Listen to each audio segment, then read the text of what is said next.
제10회 더 좋은 수다를 시작하겠습니다. 예, 반갑습니다. 저는 더 좋은 수다의 바람잡이를 맡게 된 신호철이라고 합니다. 반갑습니다.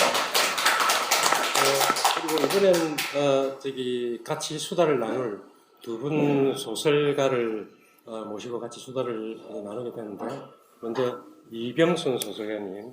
네, 반갑습니다. 저도 바람잡이 하겠습니다. 네, 이병순 소설가님은 2012년 부산일보 신춘문예로 등단하셨고, 작품집은 2015년 끝이라는 작품집을 만드셨고, 그 5년간 부산일보 감성 칼럼을 연재를 하셨습니다.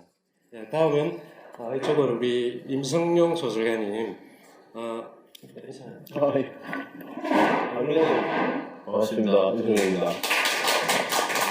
임성용 소설가는 2018년 부산일보 신춘문예로 등단하셨고, 최근에 작품집 하나 내셨죠? 네. 기록자들. 예. 저도 재밌게 잘 읽었습니다.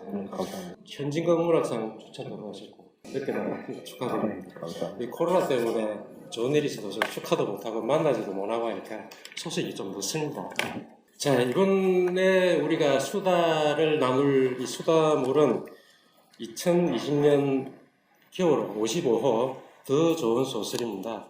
이 더 좋은 소설에 이번에는 희한하게 7편이 수록이 됐습니다. 좀 풍성한 이야기를 나눌 수 있을 것 같은데, 수록된 작품을 간략하게 소개를 드리자면은, 처음에 강연화 소설가의 최적의 글이었습니다. 강연화 소설가는 2006년에 21세기 문학으로 등단하셨고, 작품집도 우중산책 그런 식으로 많이 내신 걸로 알고 있습니다. 다음으로는 강태식 소설가의 영원히 빌리의 것, 2012년 한겨레 문학상으로 등단하셨고, 장편소설 니의 별 외 중편소설도 대체로 좀 SF적인 소설도 좀 많이 쓰신 것 같더라고요.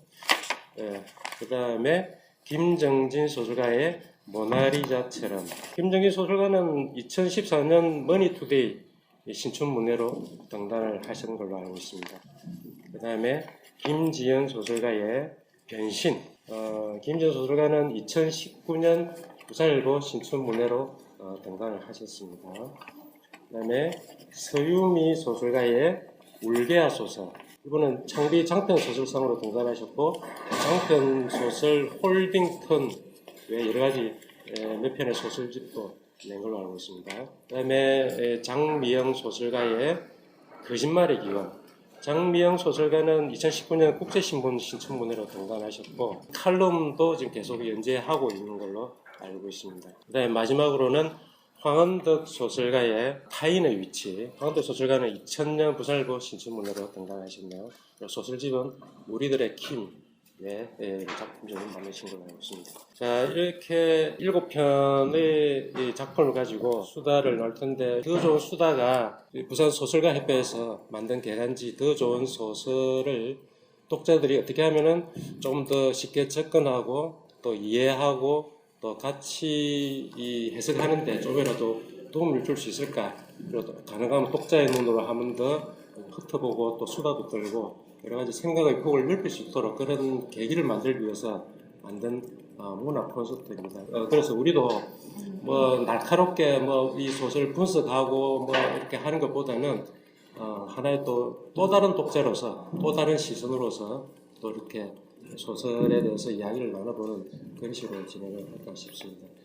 먼저 강연화 소설가의 최적의 거리에서 일단 간단한 줄거리로 설명드리자면은, 일단 성이라는 인물이 결혼을 하면서 동해에 아주 전망 좋은 5층짜리 아파트로 이사를 갑니다. 그런데 그 이웃 간의 불화로 벌어지는 갈등을 이야기한 작품인데, 강연화 소설가의 이 작품에 쓰시게 된 어떤 이야기라든지 먼저 쓴 이야기를 한번 들어볼까 싶은데, 제 주변에서 일어나는 일인데요.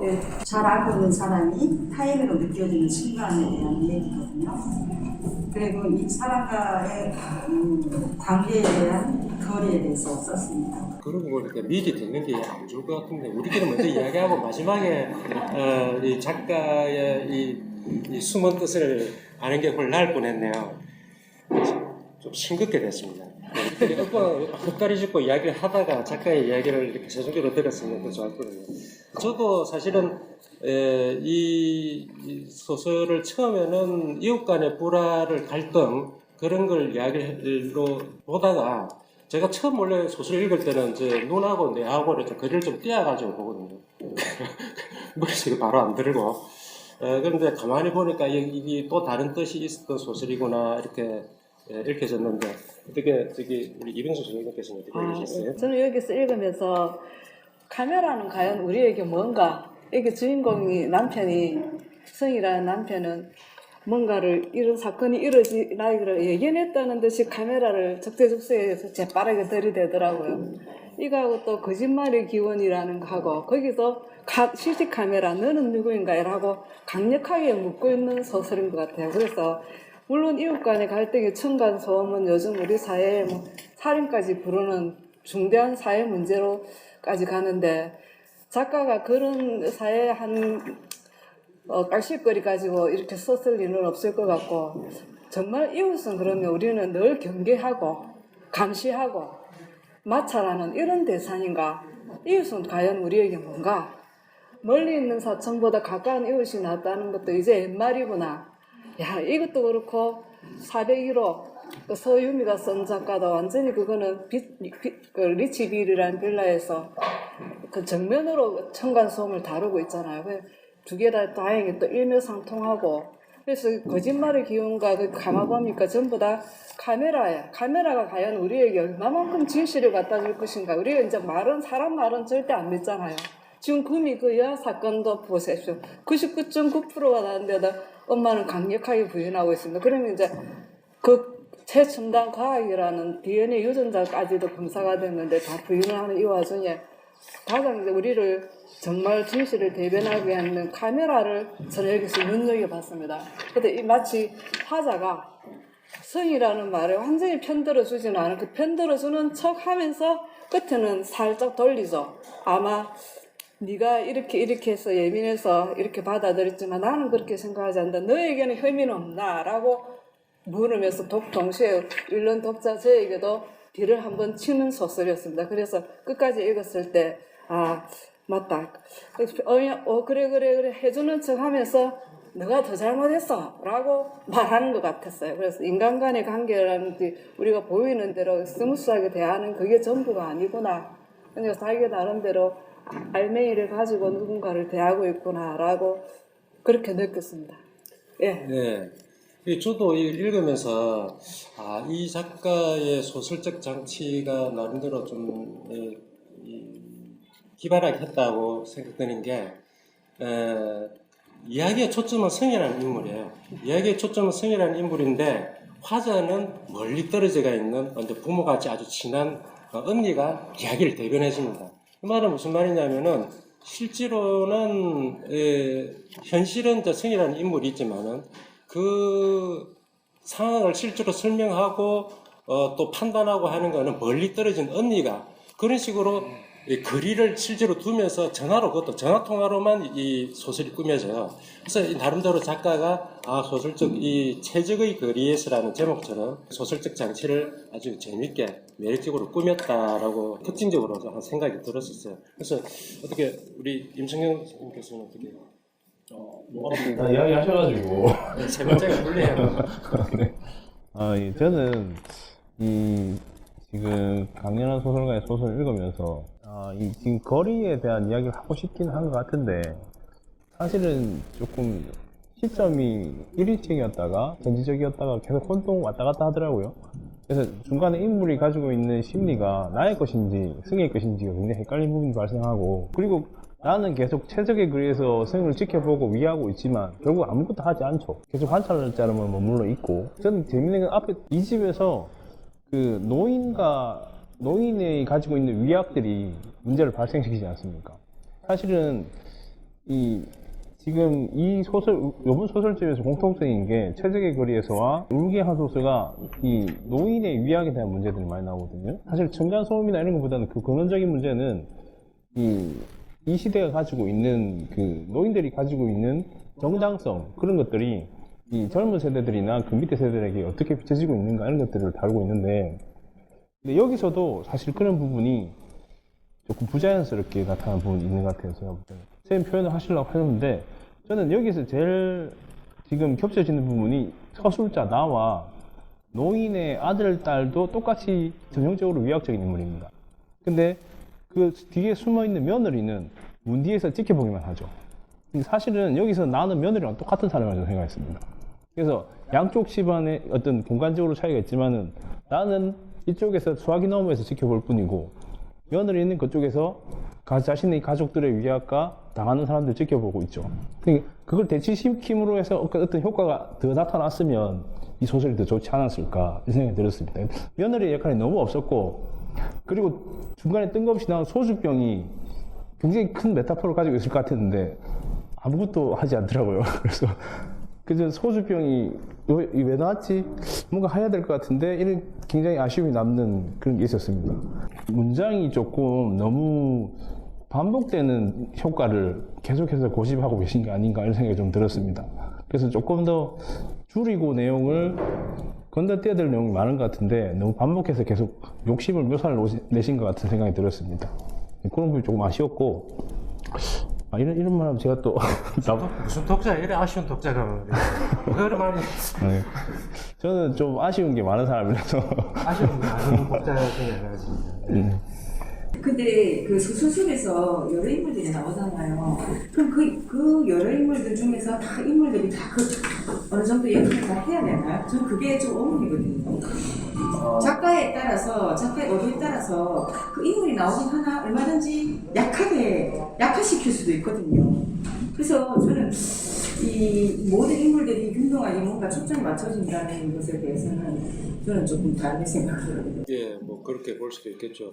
근데 이제 제가 볼 때 뭐 물론 인물도 인물이고 또 거기에 등장한 어떤 소재들도 뭐 어떤 에피소드나 하는 행동들이나 그런 그 어떤 잘된 소설들은 굉장히 하나하나가 다 연결이 되고 이렇게 아기가 톱니바퀴처럼 맞아떨어지 그런 경우는 굉장히 감동을 주고 막 이런 경우가 있긴 있습니다. 그리고 또 하나의 어떤 경우에는 그냥 하나의 배경처럼 그 밑그림처럼 그냥 이렇게 스쳐서 지나가는 그것으로도 또 매력이 있는 소설이 있고 뭐 여러 가지 형태의 소설이 있을 수 있는데 또 한편으로 또 글 쓰는 입장에서는 굳이 이게 나쁜 습관일 수도 있는데 굳이 이게 왜 들어갔을까? 왜 이게 어떤 의미일까? 이렇게 따지는 경우가 있어요. 그래서 저희도 가끔씩은 이 눈하고 내하고 좀 그릴 때도 있고 봐야 될 때도 있고 또 어떤 경우는 정말 뭐 분석하듯이 파고들 때도 있고 뭐 이제 그렇긴 합니다만 어쨌든 이 최적의 거리에서는 제가 이걸 보면서 예를 들어 우리 속된 말로 이걸 말이죠. 네가 뭔데 나를 판단해. 네가 뭔데 이런 말을 하긴 하지만 사실은 내가 아닌 사람은 다 타인이고 우리들은 다 타인을 판단하게 됩니다. 판단하는데 자기 나름의 어떤 기준에서 저 사람을 어떤 판단하고 저 사람에 대한 진실에 가까이 가기 위해서는 내가 친하고 가까이 있다고 해서 더 잘 안다고 할 수 없다는 거예요. 그래서 오히려 그 사람의 진실에 가까워지기 위해서는 최적의 거리를 두는 것도 한번 생각해 볼 만하다는 것을 이 소설은 생각하게 만들지 않았나 하는 저는 이제 그런 생각을 들었습니다.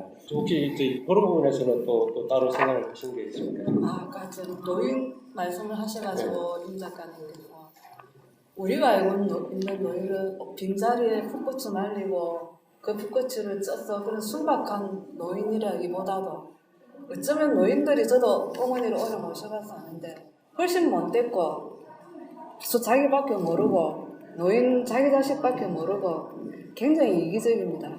그냥 오면 가면 볼 수 있는 그런 노인입니다. 그냥 노인인데 이 성이 여기 보다시피 약간 공황장애라는 어떤 병을 앓고 있는 예민한 사람입니다. 그래서 고추를 넣는다거나 할매 할배를 굳이 갈구죠. 갈구면서 어쩌면 돌아서 보면은 이리저리 가면 손수를 끌고 박스 줍는 그냥 평범한 노인인데 너무 여기 이 노인을 물고 늘어지지 않았나 하는 상대 그런 생각.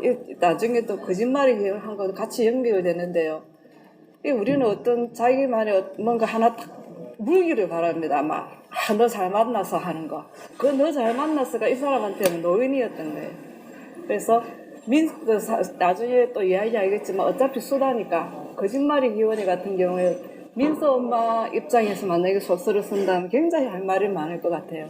그래서 그것처럼 우리는 내 속에 화나 어떤 울분들을 표출시키는 어떤 장치가 필요한데 그것이 하필이면 고추를 널고 스티커를 붙이고 내 영역을 침범하고 이래서 깔짝거립니다. 더 그거 한 거는 우리는 오히려 어쩌면 대들거나 따지지도 못합니다. 거대 조직에서는 깨갱하잖아요. 그러니까 조그만한 그냥 이웃에 그 옥상에 꽃을 좀 넣으면 어때서 1년 1160일 천달만 난 넣는 것도 아닌데 말은 거들 건데 그걸 굳이 이렇게 따지면서 멀리 있는 언니한테 이러쿵저러쿵 다 이야기함으로써 어떤 사건화시키고 자기 스스로 이슈화시켜서 거기서 뭔가 분을 풀고 분을 삭히고 하는 것 같아요. 그러니까 노인의 역할이라는 게 여기서 우리도 곧 노인이고 뭐 지금도 뭐 노인이죠.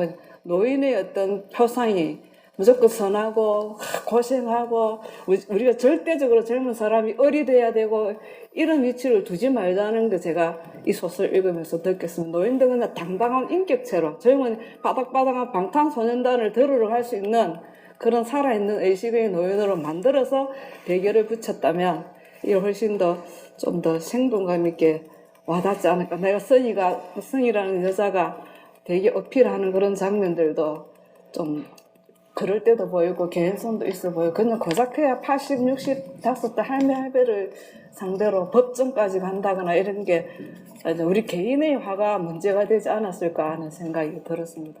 그 노인의 장치를 제가 그렇게 해석을 했었습니다. 이 노인의 장치라는 게 저도 사실은 임성용 이 소설가께서 굳이 언급을 안 하셨으면은 그거는 그냥 이웃 간의 층간소음, 이웃 간의 갈등으로 딱 해석을 해줄 수 있는데 우리가 전체 소설을 딱 한번 보다 보니까 공통점이 좀 발견이 됐어요. 그래서 이제 이런 이야기가 언급이 된 거고 지금 이제 오늘 이제 소설이 7편이 되다 보니까 조금 한편으로 시간 너무 할애하게 좀 그렇고 이제 다시 한번 우리 강연아 소설가께서 혹시 하실 말씀이 이 작품에 대해서 뭐 하실 말씀이 있으십니까? 네, 잘 읽어주셔서 감사합니다. 잘 읽었습니다. 저희들도요. 네, 감사합니다. 금방 수레가 지나가면서 내는 소음들이 사실은 이 소설의 맥락과 따 있는 소음에 관련된 건 나중에 저도 따로 할 얘기가 많습니다. 그 작가분한테 한 가지 더 물어보고 싶은데 물어봐도 됩니까, 선생님? 저는 쌤이 지금 어쨌든 여기서 화자 나는 승의 편이지 않습니까? 소설 말미까지 계속 승의 편이었거든요. 마지막에 가서는 승이 하는 말 실수들을 자기만 알고 있고 그런 것들이 나중에 발현되면서 얘들이 카메라를 찍어서 노인들을 고발하고 이런 과정을 지난하게 거치고 있는 거를 시각을 딱 이야기하면서 승이 잘못될 수도 잘못될 수 있다는 걸 보여주지 않습니까? 그런 시각을 보여주는데 근데 거기서 그럼에도 불구하고 제가 이제 묻고 싶은 거는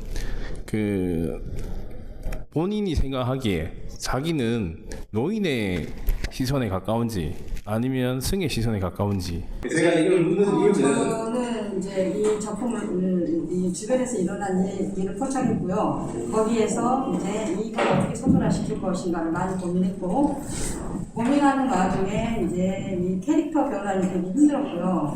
원래 있던 일에 대해서 원래 내가 알고 있는 캐릭터 그 캐릭터를 어떻게 이 소설에 부합하게 변신시키는 게 힘들었고요. 그리고 이 체력의 도리에서 제목에 많이 제목을 정하면서 그 체력의 도리라는 그 도리에 대해서 많이 생각을 했고 맨 끝에 자기의 의도를 이렇게 토하듯이 말해지듯이 그 의도를 가지고 처음부터 시작해서 중립의 입장에 있어서 양폭을 하면서 썼습니다. 그 쓰다가 독자들한테 조금 불편한 그거는 제가 아직 영향이 못 미쳐서 그런 것 같아요. 제가 질문을 드린 이유는 당연히 작가가 글을 쓰면 중간자 입장에서 쓸 수밖에 없겠죠. 그게 이제 그걸 벗어나면 작가의 역량이 사실은 벗어나 버리는 거니까 그건 당연한 것 같은데 제가 두 분 말씀도 듣고 하다 보니까 지금 그 노인의 입장에서 어쨌든 노인의 삶을 그 지금 이병수 쌤도 이야기하셨지만은 시절이 맨날 열어놓는 것도 이거 한철 열어놓는 건데 그걸 이해 못하냐, 그 노인하고 80 먹은 노인하고 소송까지 가야 되느냐, 이런 어떤 시선이 밑에 저변에 깔려 있으면서 그럼에도 불구하고 노인이지만은 젊은 세대의 삶과 세계관을 이해해야 된다라고 말씀을 하셨잖아요. 근데 저는 그런 그 자체가 사실은 굉장히 노인의 위약이라고 생각하거든요. 그런 시선 자체가.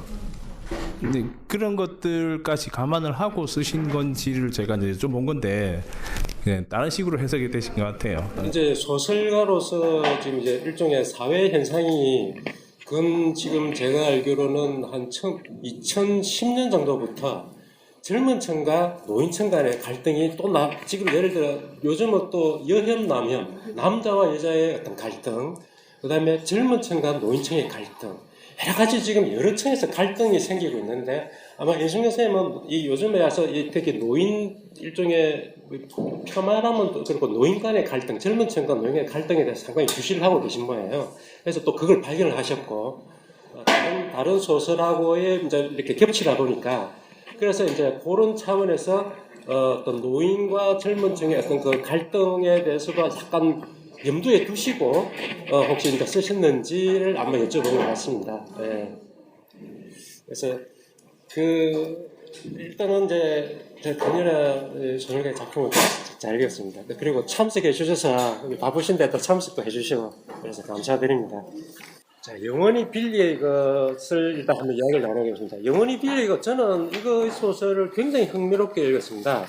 이 소설은 LA 외곽에 사막 근처에서 이제 중고 자동차 판매 일을 하는 빌리 발렌타인이라는 사람이 있는데 이 사람한테 먼 친척인, 이름도 재밌어요. 몽키 디 발렌타인이라는 먼 친척이 유산을 줍니다. 몽키 디 발렌타인 박사로부터 유산을 주는데 지구에서 4.5광년 떨어진 공전주기가 272년 하는 행성 발렌타인, 이름도 복잡해요. 96419D라는 이런 행성을 유산으로 받아요. 그런데 이제 1년 후에 또 이 행성이 폭발합니다. 근데 이제 이 기본 스토리에서 어떤 이제 메시지가 저는 참 재밌게 전달이 되었다고 보는데, 이번에 임성현 소설가께서 먼저 한번 해주시겠습니다. 저도 이거 참 재밌게 읽었거든요. 제가 조금 이게 SF 장르를 좀 좋아하기도 하고, 그리고 근데 사실은 전혀 SF가 아닌 이야기를 하면서도 SF 요소를 넣어가지고 조금을 넣어가지고 굉장히 맛을 잘 살렸고, 그리고 문장도 굉장히 깔끔하고 아주 잘 써진 소설이라고 생각합니다. 저는 어쨌든 하고자 하는 내용은 사실 여기서 중요한 대목이라고 제가 집은 것은 진짜는 사실 진짜 별 거 없고 별 볼 일 없다. 그런데 그냥 얻어지지는 않는다. 그 이야기를 합니다. 근데 그 이야기를 하면서 일상을 계속 살죠. 매일 모래를 쓸어내고 하루하루 살고 그게 자신의 인생의 거의를 차지한다고 할 정도로 살고 있는데, 이제 여기서 어느 날 갑자기 누군가가 혹성 하나를 주죠. 어마어마한 크기의 혹성을 하나 주는데 선물로 받았습니다. 근데 사실은 그 사진을 보면서 그걸 동그라미 친 거는 동그라미 안이가 몇 광년 안에 있는 거리에 있고 얼마나 크기가 큰지도 상상도 못할 정도로 큰데 사실은 없는 거나 마찬가지죠. 근데 그걸 선물로 받습니다. 근데 아무것도 없는 삶에서 공짜로 얻어지는 건 없는데 어느 날 갑자기 공짜로 자기한테 뭔가 주어지죠. 엄청난 큰 혹성이. 그래서 일상이 변하는 것 같지 않지만 자기는 그걸 액자에 넣어가지고 매일 봅니다. 그래서 자기가 자기도 모르게 변하죠. 근데 그것도 인식하고 할지 안 할지는 모르겠지만 어쨌든 그 인생을 살면서 아무렇지도 않게 그냥 얻어지는 것들에 대한 행복을 체험하게 되죠. 그 체험을 통해 가지고 내가 변하는데 나중에 그걸 1년 뒤에 초신성 폭발을 해서 없어져 버렸어요. 그래서 그 상실감을 마지막에 울음으로 표현하면서 끝이 나죠. 사실은 저는 굉장히 잘 써진 소설이라고 생각합니다. 인간이 가지고 있는 기본적인 허무와 그 다음 실제가 얼마나 가소롭고 아무것도 없지만 얻기 너무 힘들죠. 근데 그 힘든 것들을 계속 버티고 살다가 나에게 또 행운이라는 게 하나 찾아오면 그걸 기대해서 사는데 그게 없었을 때의 허무함 이런 것들을 잘 다루고 있는 소설이라고 생각합니다. 예. 저는 아주 재밌게 봤습니다. 예. 그래서 이 소설은 이게 이제 소설 내용 중에 2753년형 토요타를 타는 게 나옵니다. 그러면 한마디로 우리 700년 후의 미래라는 거죠. 근데 700년 후 미래치고는 상당히 요즘보다 거의 근접하긴 하는데 여러분들 읽어보셔서 알겠지만은 이 소설은 일단 소유한다는 것에 대해서 다시 한번 생각을 해보는 것 같아요. 하게 만드는 것 같아요. 그리고 이 배경 자체가 굉장히 공허하고 반복적이고 좀 그런 이 배경인데 한마디로 배경을 하나하나 묘사하더라도 정말 참 신박하게 어떻게 나도 따라 해보고 싶다 할 정도로 참 묘사를 잘 하셨는데 어떻게 이번에 이명수 선생님께서 한번 말씀해 주시겠어요? 저도 이제 이 작품이 너무 매력이 있어서 강택식 작가에 대해서 한번 검색을 해봤는데 또 마치 서유미 작가가 부부더라고요. 여기 실린 서유미 작가. 그건 몰랐네. 네, 부부 작가. 부부가 동시에 우리 보시고 소설을 장식을 해주셨구나 하고 기념비적인 또 문집이 되겠대요. 저는 이제 이걸 보면서 중학교 1학년 국어 시간으로 돌아가서 우리 중학교 1학년 국어 시간에 소설의 3대여서 주제 구성 문체 이렇게 배우잖아요. 거기서 야, 이 문체라는 거는 정말 이 문장이 만연체거든요. 만연체인데도 굉장히 어렵지 않고 스물스물하게 익히면서 선생님도 말씀하셨듯이 정말 따라 흉내내고 싶을 정도로 문장이 매끄러웠습니다. 그리고 이 이제 두 분이서 이미 빌리 발렌타인에 대해서 말씀을 하셨기 때문에 이 감초는 저는 친구 척이라고 생각합니다. 척은 코딱지나 파고 방귀나 끼고 돌아다니면서 철물 전 친구 뭐 부부 이야기나 소소한 다음에 까짓거리에 입을 올리고 하나도 중요하지 않는 이야기를 너무나 중요한 듯이 꼬박꼬박 빌리 발렌타인한테 갖다 바치고 그걸 흥미로워합니다. 정작 빌리 발렌타인은 이런 데 관심도 없습니다. 65의 노인이죠, 여기도. 근데 저는 이제 선생님도 그렇게 SF적인 것도 맞지만 이게 소설의 처음부터 끝까지 장악하고 있는 소재가 모래입니다. 모래. 특히 모래바람이 어쩌고 초반부터 모래를 이 발렌타인에는 빗자루 한 자리 새로 사는 게 그렇게 어려웠습니다. 우리가 늘 어저씨 저거 고쳐야지 하면서 놔두고 다니듯이 빗자루를 한 자루 사서 빨리 이 모래바람에 실려오는 모래 알갱이를 썰어야 되겠다는 오로지 이런 일들. 그래서 그나마 좀 싸게 살려고 오는 그 중고 차 사려고 오는 소비자들 상대하고. 근데 우리가 늘 살아가 똑같이 일상에 누군가 나에게 행성이라는 유산을 준다. 이건 어렸을 때 제가 가난했을 때 억수로 부잣집 엄마가 아버지가 시커먼 승용차를 방 타고 내리면서 얘야 네가 내 딸이구나. 내가 너가 엄마 아버지다. 아줌마아저씨 키워줘서 고맙습니다 하고 나를 탁 데리고 승용차 탁 태워가는 상상 어릴 때 한 번 정도 했거든요. 그것처럼 여자듯이 복권 한 장 떨어진 것처럼 1등 복권 당선가 하나 떨어진 것처럼 기분 좋다가 그것도 어마어마한 행성을 거기서 저는 이거 한 방 먹었습니다. 행성을 유산으로 주다니 어떻게 발상이 이렇게 발칙할까라고 했는데 나중에 결국은 그게 허무하죠. 그 허무가 모래 알갱이를처럼 허무합니다. 이 사람은 영원히 빌리의 것, 뭐가 영원히 빌리의 것일까? 늘 뭔가를 이상을 꿈꾸고 뭔가 오기를 바라지만 그 모든 것들이 손가락 사이에 흘러나가는 모래알처럼 더덥고 또 울고 있으면서 뭔가를 황량한 LA 외곽 지역에서 기다리는 이게 빌리의 것이지 않을까. 아무것도 아닌 줄 알면서 또 꿈을 한번 꿔보고 또 꿈도 한번 상실하고 라고 이렇게 약간 크게 한번 봤습니다. 그리고 이거 보면서 제가 소설 쓸 때 나도 다음에 LA나 이런 거 배경 한번 잡아야지 이 생각을 했어요. 아무래도 이게 배경이 멀고 이러니까 소설이 좀 더 근사해 보이더라고요. 이걸 제가 이렇게 바꿔봤습니다. 기장에 양산 가는 그 어디 정관 조그마한 촌에 김씨, 한씨, 박씨가 3명이 있다. 이래 버리면 너무나 확 와닿고 마음의 거리에 와닿는데 저 멀리 그 모래 사막에 있는 LA 외곽 지역이라니까 왠지 렌즈 몇 개를 치고 쳐서 좀 아늑하게 보이면서 이 효과를 더 누리지 않았나 하고 느꼈습니다. 이거 보면서 집착하면서 살지 말자라고 생각했습니다. 이 소설이 저에게 주는 메시지는 그거였습니다. 그래서 이 소설은 저는 이제 든지 첫 번째 가도가 소유한다는 것에 대해서 한번 생각을 만들어준 것 같은데, 특히 만질 수 있는 그런 소유물이 아니라 보이지 않는 소유물을 강조를 하셨어요. 그건 내내 이 소설 내에서 내내 암시를 주고 있습니다. 행성이라는 부분도 뚜렷한 행성이 아니고 액자에 그냥 A4 용지에 출력한 액자에 행성이 있음직한 곳에 동그라미 치가 있습니다. 거기에 그 동그라미 안에는 수백만 킬로미터예요. 사실은 자기는 빈 공허한 걸 보고 있고 자기가 가지고 있다라고 느끼고 있는 거예요. 근데 또 하나 지금 그런 이 사람이 이야기하는 것은 그 보이지 않는 어떤 소유하는 것에 대해서 다시 이야기를 하는데, 그 지금 친구 척별이가 계속 콜먼 부부에 대해서 이야기를 합니다.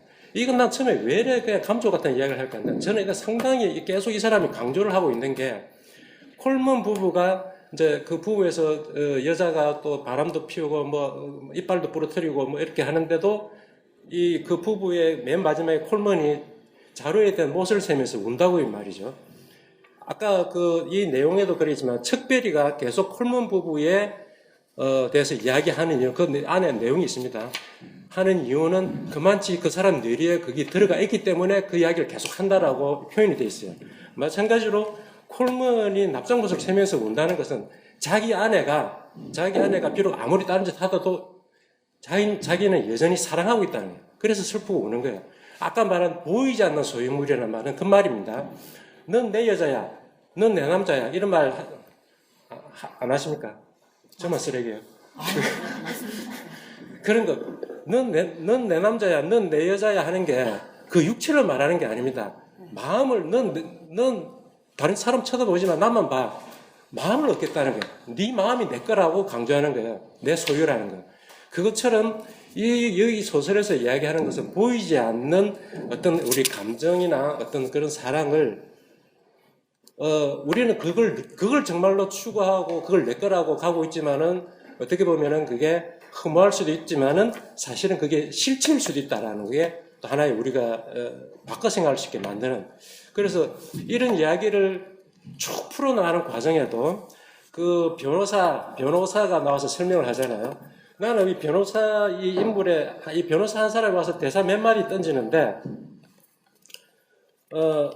뭐 예를 들어 커피 설탕을 타는데 지금도 좋지만 설탕을 한 스푼 더 넣으면 지금보다 훨씬 더 좋아질 것 같은데 자기가 직접 넣어도 되겠냐고 양해를 구한 다음에 다음 얘기를 계속했다. 이런 식의 표현한 그 한 사람 한 사람의 인물의 성격이라든지 그 그림을 그릴 수 있게 묘사하는 게 단 몇 줄로 아주 정말 이 분은 소설을 쓰는데 아주 능숙하고 생각 자체 머릿속에 그림을 그리는데 정말 능숙한 분이구나. 아, 참 부럽다라는 그런 생각을 가진 그런 소설이었습니다.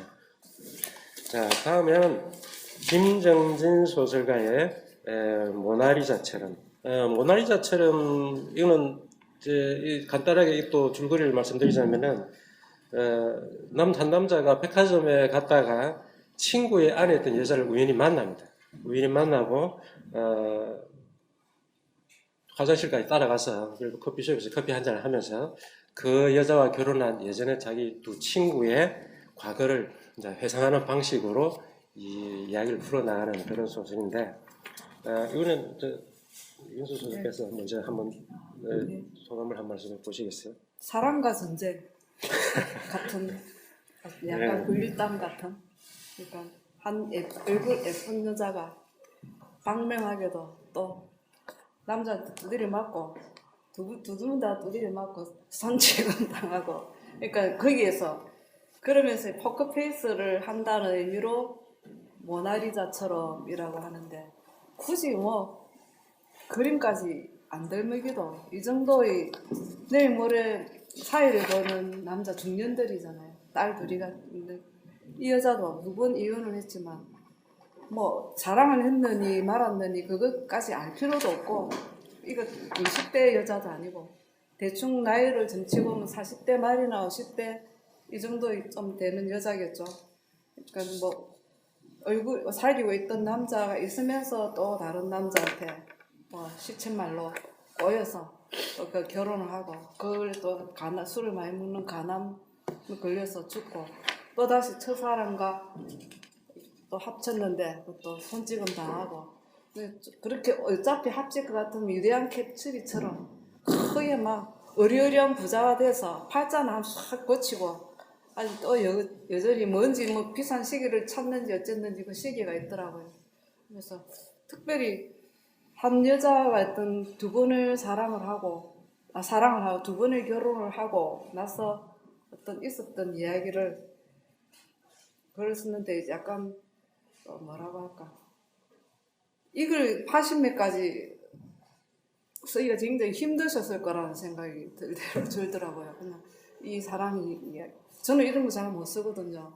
그래서 뭔지 굳이 그걸 내가 그 여자 지금도 알 수 없는 당신의 마음 이런 노래 가사처럼 뭔가 신비하지는 않았고 그냥 좀 내숭이고 신선한 삶을 남에게 보여주고 싶지 않기 때문에 표정을 가리는 거지 선천적으로 모나리자처럼 신비한 여자인 것 같지는 않았습니다. 그래서 사랑과 전쟁 같은 이야기를 소설로 써도 재밌네 하는 생각을 했었습니다.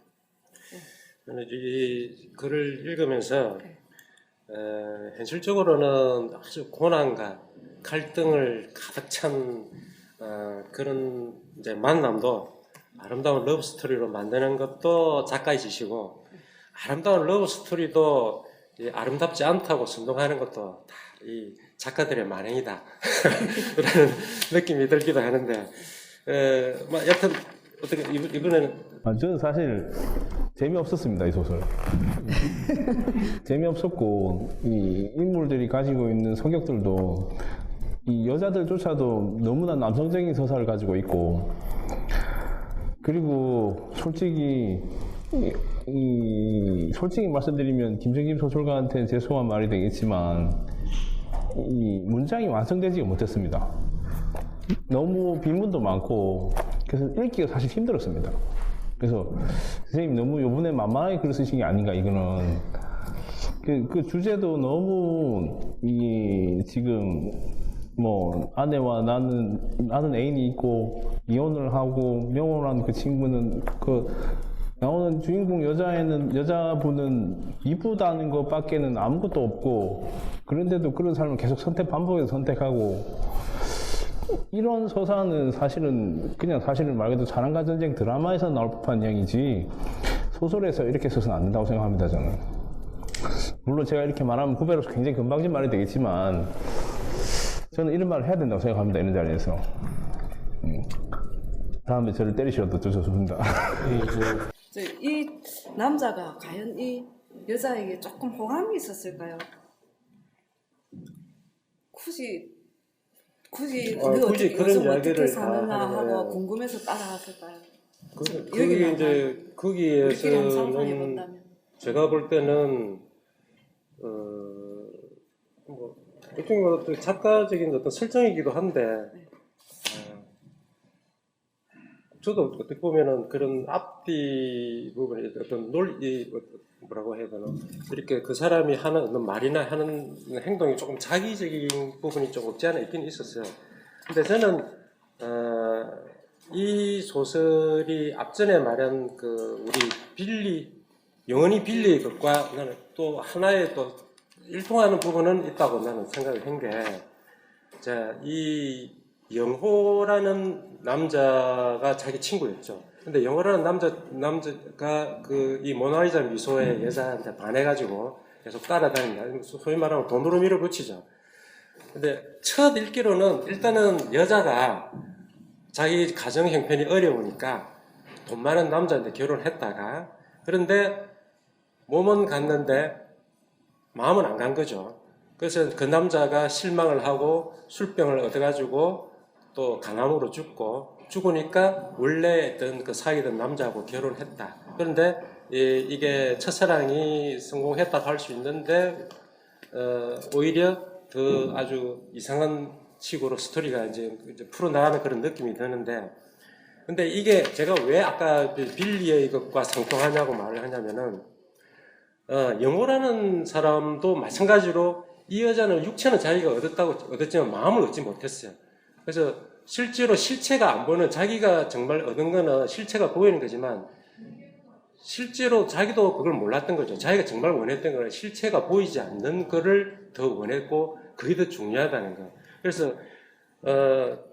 어떻게 보면은 이 여자도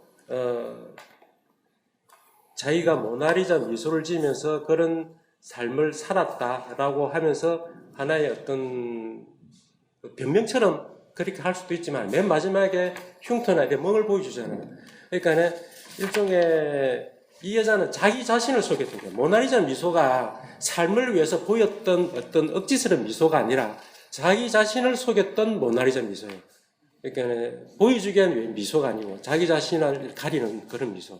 그래서 뒤에 두 번째 만났던 그 남자에 대해서도 마음을 얻지 못하고 혹은 마음을 제대로 주지 못하고 폭력이나 이런 좀 불행한 삶을 여전히 살고 있다는 걸 보여줌으로써 끝을 맺는 게 아마 자기 자신을 속였던 어떤 여자의 형벌이지 않느냐. 저는 그렇게 이해를 하고 마무리를 지었었습니다. 혹시 뭐 또 하실 말씀? 아닙니다. 더 하면 맞을 것 같아요. 이 소설은 막 자기 자신이 한 페이지 거나 막 바닥을 쳤을 때 한 문제 읽어보면 이해안이 될 것 같아. 이 여자 이렇게도 사는데 이 주인공이 또 정선 가서 다 꼴잖아요. 또 꼴었을 때 제일 마음 편하다 그렇게 문장이 있었거든. 잃었을 때보다 땄을 때보다 잃었을 때 차라리 미련이 없기 때문에 후련하다 이러대. 다 잃을 것 없는 사람이 가장 다 가진 거 아닐까요? 그래서 저는 한 번쯤 그냥 뭐 이것저것 살기 싫고 몸만 잡생각 다들 때는 이런 소설 속의 인물들을 만나면서 그냥 같이 뭐 소주라도 한 잔 먹는다는 기분으로 맞대하는 것도 괜찮지 않을까. 소설이 우리에게 어떤 역할을 할 것인가를 볼 때 저에게 그런 소설입니다. 이게. 네, 이거 잘 읽었고요. 자, 그 다음엔 김지연 소설가의 변신. 이 소설은 아마 제일 많이 읽었을 거예요. 저 아주 흥미롭게 잘 읽었어요. 흥미롭게 읽었고, 근데 일단 줄거리가 어머니 이용님이 해군목으로 변하고 주위 여러 사람들도 이상한 모습으로 이제 변신합니다.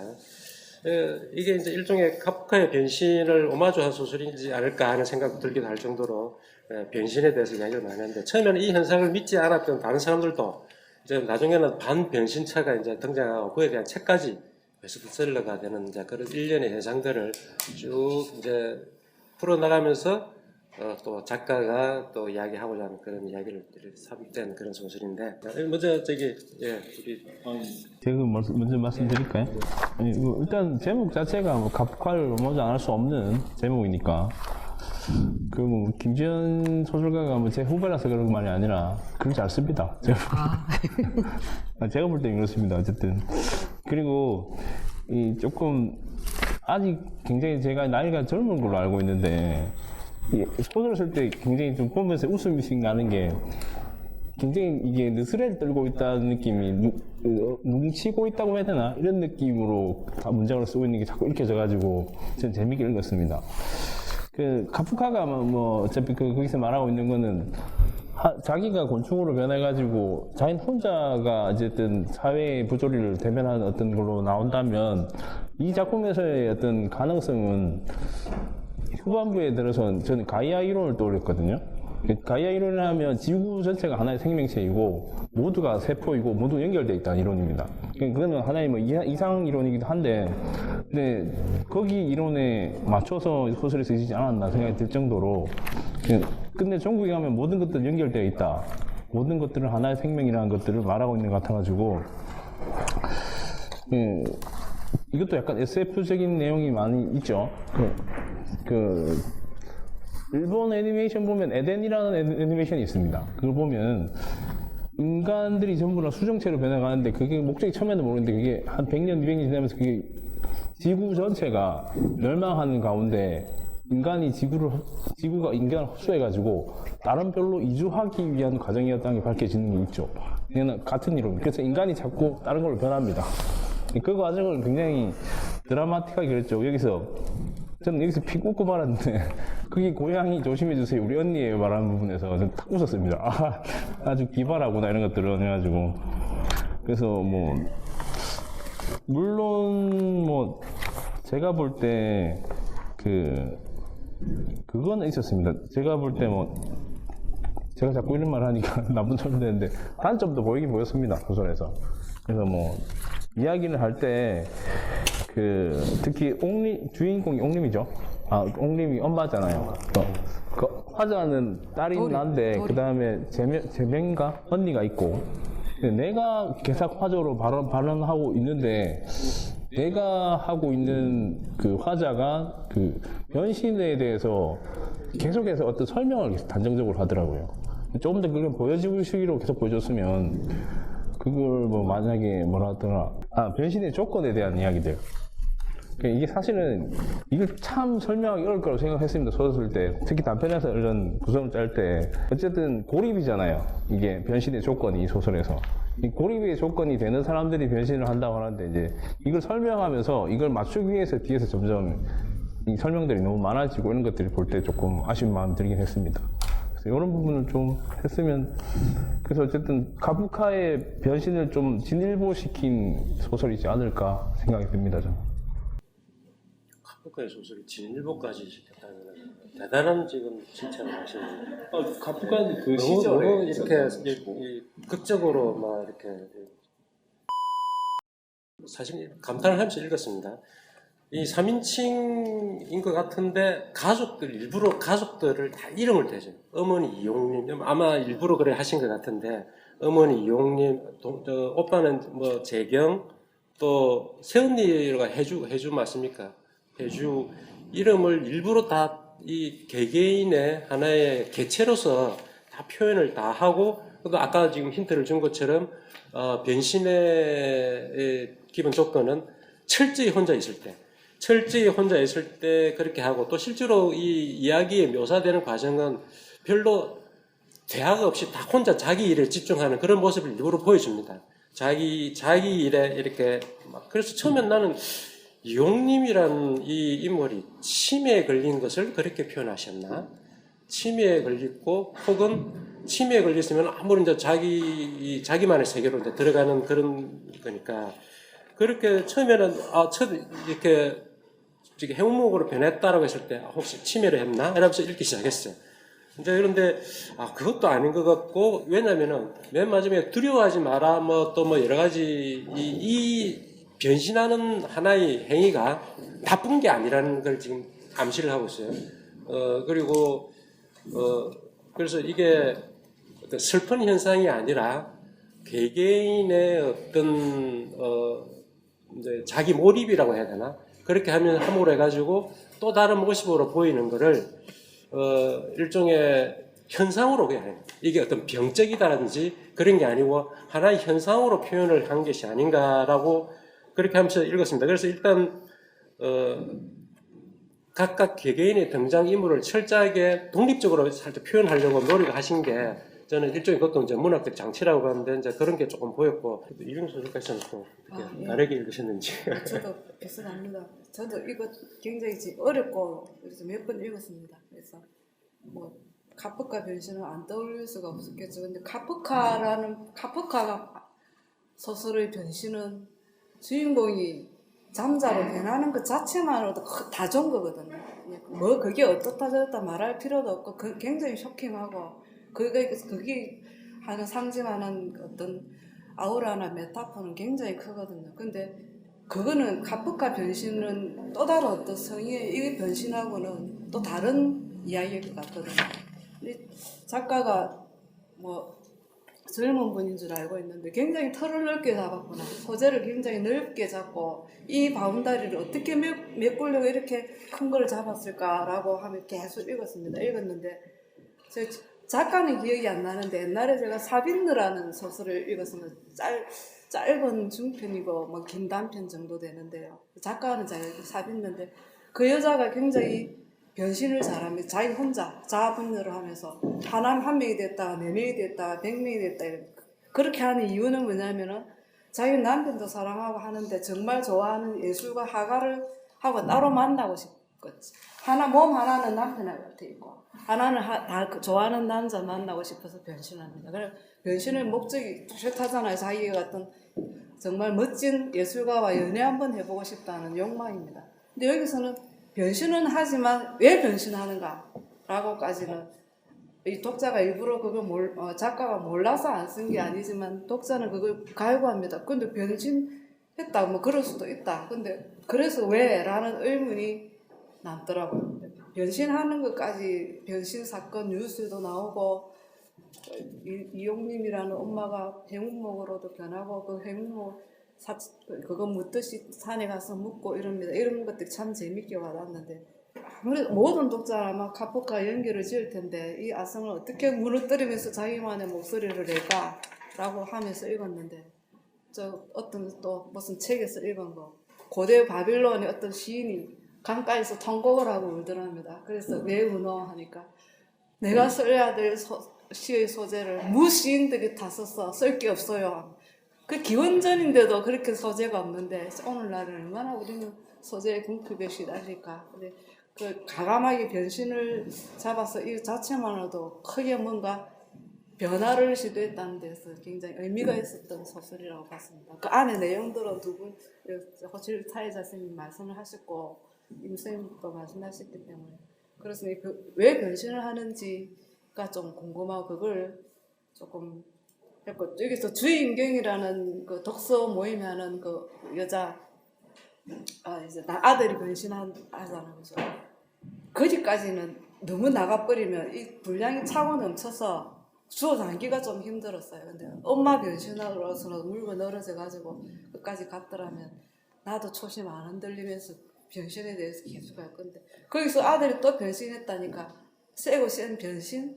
그러면 이 작가는 그럼 이렇게 엄청나게 지금 코로나 창궐하듯이 변신을 하고 있는데 이 변신을 왜 쓰다듬고 뭔가 자기가 뿌려놓은 소재를 가마치지를 못할까 하는 거기까지 가요. 작가가 있으니까 이런 말씀을 드립니다만 없으면 좋은 말만 하고 넘어가겠습니다. 그래서 우리가 같이 공부하는 입장이니까 거기까지 제가 독자의 욕심이 생기더라고요. 잘 읽었습니다. 그래서 저희도 지금 마침 작가가 오신 게 너무 반가워요. 안 그래도 코로나 때문에 못 오시면은 이거 좀 섭섭할 뻔했어요. 그런데 마침 오셨으니까 물어볼 것도 참 많은데 나는 또 이 작가의 또 이 색다른 시선이 눈에 띄어가지고 예를 들어서 없음이 자신을 설명하는 데 어떤 역할을 한다고 한 번도 생각해 본 적이 없었다 이런 표현이 있습니다. 그래서 예를 들어 해주가 어디 몸이 안 좋은데 혹은 죽었는데 이런 식으로 하는데 오히려 도리와 재경과 이용님은 그 자체로 완결적이었다. 그러니까 뭔가 결핍되고 하는 거에 대해서 그 사람을 설명하는 것에 대해서는 옳지 않다. 일종의 이제 그런 식의 어떤 인식이 상당히 또 그렇게 생각해 볼 수도 있겠구나라고 저는 상당히 좀 놀랐습니다. 그래서 일단은 좀 마침 잘 오셨고 요 변신에 대해서 일단은 하실 얘기를 쭉 한번 해보시기 바랍니다. 제가 그러면서 또 묻겠습니다. 네. 너무 뭔가 제가 쓸 때의 마음과 자세보다 더 큰 이야기들을 해주셔가지고 저도 신기해하면서 들었습니다. 시작을 한 거는 소설 쓰시면 다들 그렇겠지만 처음에 이렇게 호기롭게 번뜩 떠올라서 시작하고 그걸 나중에 다시 수정해 나가면서 다시 읽으면서 저 스스로도 가닥을 잡아가고 발견하게 되고 이제 이런 과정들이 생기는데 특히 이 작품을 쓰면서 그런 과정이 저한테 의미가 컸던 과정이었던 것 같아요. 처음에는 이 모습이 변한다라는 거 그냥 거기에 되게 재미난 착상이다 하고 시작을 하고 그렇게 이제 초고를 썼는데 그 다음에 다시 처음부터 읽어 나가다 보니까 이 도리라는 인물이 그럼 뭐지 여기서? 변신을 하는 존재도 아니고 그렇다고 여기에 대해서 무슨 진실을 알고 있는 존재도 아니고 그래서 사실은 수정 작업은 이 도리를 이해하는 과정으로 저는 다시 수정을 했었거든요. 그러면서 처음에는 그냥 나라는 너무 단순한 1인칭으로 시작을 했다가 사실 이 도리의 역할을 제가 고치면서 궁금해하면서 사실은 많이 고쳤던 소설인 것 같고 그 코로나랑 그런 환경 주변 환경들 그리고 집에 계속 이렇게 사물처럼 계속 있잖아요.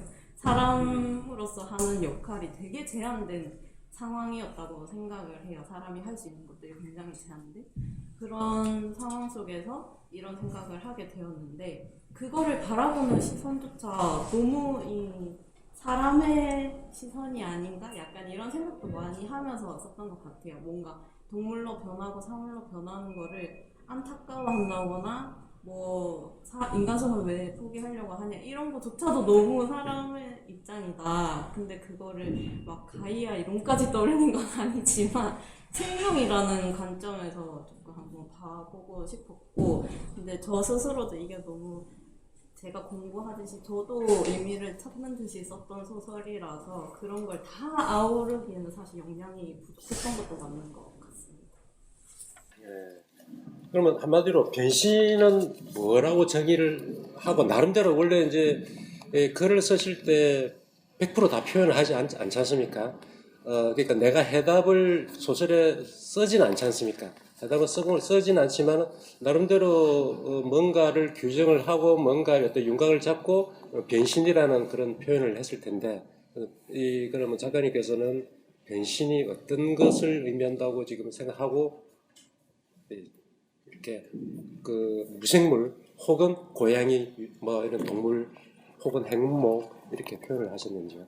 되게 그런 착상을 한 거는 굉장히 일상적인 사소한 것인데요. 저희 어머니가 식물을 굉장히 좋아하셔가지고 식물한테 정말 다정하게 말을 걸고 항상 막 저한테는 관심이 별로 없는데 막 식물한테 물만 하루 건너뛰어도 너무 미안하다 막 이렇게 하고 그런 모습을 보다가 사실은 이런 착상을 떠올리게 된 것이거든요. 그러면서 처음에는 변신이 왜 하는 걸까 저 나름대로 계속 질문을 하면서 가다가 나중에 제가 다 쓰고 나서 저 스스로 내린 결론은 뭐 처음에는 뭐 고립감, 인간성을 포기한다는 의미 저도 좀 부정적으로 생각을 하고 시작은 했는데 다 쓰고 나서는 뭔가 꼭 생명이라는 것 안에서 사람이 꼭 우월하다, 사람이 위에 있다라고 생각하지 않는 사람이 어쩌면 변신을 그냥 저는 여기서 나온 변신이 서슴없이 변신을 선택하게 된다 약간 이런 의미로 상상을 하고 썼던 거라서 그게 다르지 않은 사람 어떤 존재가 우위에 있다라고 생각하지 않는 사람들 그런 사람들을 생각하면서 변신을 시켰던 것 같아요. 네. 잘 읽었습니다. 그다음에 서유미 작가의 의견에서 아까 서유미 작가가 저기 강태식 작가의 후보라고 몰랐습니다. 근데 저는 이 소설은 조금 상당히 좀 소위 말하면 담백하다고 해야 되나? 있는 그대로 읽을 수밖에 없는 그런 소설인데 일단 줄거리는 리치빌이라는 빌라 401호로 이제 아예 이제 사서 들어옵니다 집을. 그래서 이것도 아까 우리 최적의 거리에서처럼 이제 이쪽은 아래층 301호 아래층 노인 가족과 이제 벌어지는 갈등을 그려낸 소설인데 저는 사실 솔직히 이런 류의 어떤 예를 들어 그 갈등을 이야기하는 소설 참 쓰기가 힘들더라고요. 실제 보통 이런 경우 보통 자기가 직접 겪어서 쓰는데 이 층간소음에 관해서는 제가 할 말이 많아요. 제가 얼마 전에 이사를 갔거든요. 층간소음 때 이사를 갔어요. 아주 피눈물 흘리면서 이사를 갔는데 제가 예전에 층간소음 말고 그 어디입니까 블랙 컨슈머 와서 가게에서 행패 부리고 돈 뜯어가고 하는 그런 사람에 대해서 글을 한번 쓰려고 소설을 쓰려고 한 적이 있었는데 쓰다가 포기했어요. 쓰다가 내 혼자 열받아가지고 그러니까 분노가 하면서 막 분노가 끌어오고 쓰고 한 몇 바닥 때까지 있는 거 보면은 욕하고 저주밖에 없어요. 그 다음에 막 서로 막 이제 욕하고 이런 글을. 근데 울게 하소서도 그렇고 나는 또 뒤에 보면은 이 장미연 소설가의 거짓말의 기원 이런 것도 실제로 겪어서 쓴 걸 텐데 이런 류의 소설은 참 쓰기가 저는 못 써요. 화가 나서. 그래서 이제 이 층간의 소음의 어떤 이제 갈등을 그려낸 소설인데 자, 이번에는 또 유승효 소설께서 또 한 말씀. 네. 네, 저도 뭐 그때 이게 제목이 핸델의 울게한 소설을 했길래 저는 사실은 어떤 글인지 궁금하고 봤는데 그 내용 말 그대로 그냥 요즘에 많이 언급되는 내용들이고 그리고 또 여전히 뭐 전형적인 위약을 가진 노인이 나오고 그거를 해결해 가는 게 아니라 그냥 지켜보고 계속 끊임없이 사가면서 생활을 유지할 수밖에 없는 개인을 이야기한 것 같은데 근데 이런 갈등이 가지고 오는 것들이 뭐 좀 더 다른 것들을 보여줄 수 있다고 생각하는데 작가가 결론을 너무 그 마지막에 그 할아버지가 죽었는데 할아버지가 아니었다라는 걸로 끝내기 때문에 그 정도의 모호함 가지고 앞에 벌려놓은 사건들이 이 사회에 줄 수 있는 파장들을 설명하지는 못한 것 같아요. 그래서 뭐 갈등을 막 치고 벌려놓고 봉합을 하거나 아니면 다른 가능성을 보여주거나 이 정도는 돼야 될 것 같은데 그걸 실패한 게 아닌가 이런 생각이 들었습니다. 뭐 문장이나 이런 자체는 굉장히 깔끔하고 좋았습니다. 담백하고. 저도 마찬가지로 그런 느낌이 있었습니다. 잘 나가다가 노인이 죽은 게 아니면 뭐지? 근데 마치 뭔가 찝찝하게 마무리가 됩니다. 그래서 이게 뭐 특별하게 이 소설은 특별하게 어떤 뭐 은유나 뭐 특별하게 어떤 뭐 숨은 뜻이 있는 게 아니라 말 그대로 이 고통을 그대로 이런 고통이 있다라고 이렇게 그렇게 설명하는 듯한 그런 소설로 저는 보였는데 어떻게 교수님께서는 예, 저도 2층에 사는 사람은 잠정적인 죄인이다. 예. 어디 이사가나 1층이 아닌 2층은 무조건 죄인이구나. 저는 2층에 뛰도 탱탱볼을 해도 세탁기를 돌리도 가만히 있거든요. 왜 가만히 있냐면 제가 언지를 줬을 때도 하나도 시즌이 안 됐을 때 그때부터 화가 날 것 같아요. 그때부터 아니 감히 내 말을 하면서 문을 두드리거나 그런 분쟁까지 간다면 그게 사는 동안 괴로울 거 말 안 듣잖아요. 어차피 아이가 뛰는 거니까. 그래서 그런 이게 요즘 사는 우리들의 아파트에 사는 한 어쩔 수 없는 문제구나. 근데 궁금한 것은 이사 가서 해결됐습니까? 아주 좋습니다. 제가 또 여기서 뭐 어차피 수다니까 저도 똑같아요. 제가 위층에서 고통을 받은 게 아니라 아래층으로부터 고통을 받았어요. 아래층이 어떤 식으로 했냐면 스피커를 위에다 대가지고 숟가락 하나 떨어뜨려도 스피커를 틀어요. 김현정의 뭐 이름이 뭔데 띠 하는 그런 노래가 있는데 둥둥둥 지금도 리듬만 들어도 심장이 뛰어요. 그걸 뛰는데 그게 새벽이고 낮이고 우리가 없어도 틀어놔요. 사람이 없어도 집에 와서 틀어지가 있어요. 그러니까 근데 그 울림이 다른 집에도 갈 거 아니에요. 다른 집에도 가면 다른 집이 그 집에서 틀었다는 항의를 하면은 우리 집 때문에 시끄러워서 틀었다 그렇게 해요. 근데 우리는 없어도 틀어놔요. 근데 이게 답은 싸움이 해결되니까 이사 가는 게 답밖에 없더라고요. 그래서 저 이사를 가고 지금 아주 행복하게 잘 살고 있는데 솔직히 말씀드리면 그 당시에 누굴 죽이고 싶다는 생각이 들 정도였어요. 근데 집에 소위 말하면 집에 우리 애들은 다 타지 나가 있고 집사람이 좀 아파가지고 침대에 있고 저 두 사람이 있는데 퉁퉁퉁 하면 집사람은 지금 그러니까 누굴 죽이고 싶어서 그런 생각이 든다니까요. 그래서 이 갈등이라는 게 지금은 이제 말이 나와서 하는 말인데 지금 우리 한편에 우리 이 좋은 소설 이 한편에 층간소음에 대한 이야기가 2편이나 나왔다는 말은 우리가 살면서 누굴 어떻게 우리 단편적으로 한 건 하나 어떤 사건 나쁜 사람 우연히 길에서 만나서 이런 게 아니라 생활에서 정말 고통받고 하는 것도 의외로 많다는 거예요. 생활 속에서. 그런데 그거를 누가 다 소연하기도 힘들어요. 일일이 말하자면은 근데 참 말도 하기도 힘들고 이건 남들이면 내가 가해져요. 남들이 들으면 오죽하면 그러겠노 그러거든요. 오죽하면 그러겠노 이러는데 나도 할 말이 없는 거예요. 그래서 이런 어떤 갈등 살면서 생기는 이런 갈등이 뭐 참 이런 걸 소설로도 못 써요. 소설보다 더 이건 그랬으면 그런 위선적인 글을 쓴다고 말할 정도로 하여튼 그렇습니다. 너무 분노에 차기. 보세요. 벌써 여기서도 벌써 제가 지금 막 말이 빨라지고 심장박동이 올라가고. 자 이번에는 장미영 소설가의 거짓말의 기원. 제가 알기로는 장미영 소설가가 현역 그 지금 유치원 교사로 알고 있습니다. 그래서 아마 이 실제로 있었던 일인지 혹은 뭐 옆 사람이 들었던 이야기인지 모르겠지만은 아마 상당히 리얼한 이야기고 저도 이거 읽으면서 참 리얼한 내용을 썼다라고 느껴지는데 저는 그 반면에 힘들게 썼을 테다. 아까처럼 그런 생각을 가졌습니다. 이게 이제 줄거리가 어린이집 교사로 일하고 있는 화자가 어린이집 아동 학대 신고를 자기가 당하게 돼요. 거기서 이제 막 이제 검찰에도 나가고 이제 여러 가지 곤란을 겪는 그런 소설입니다.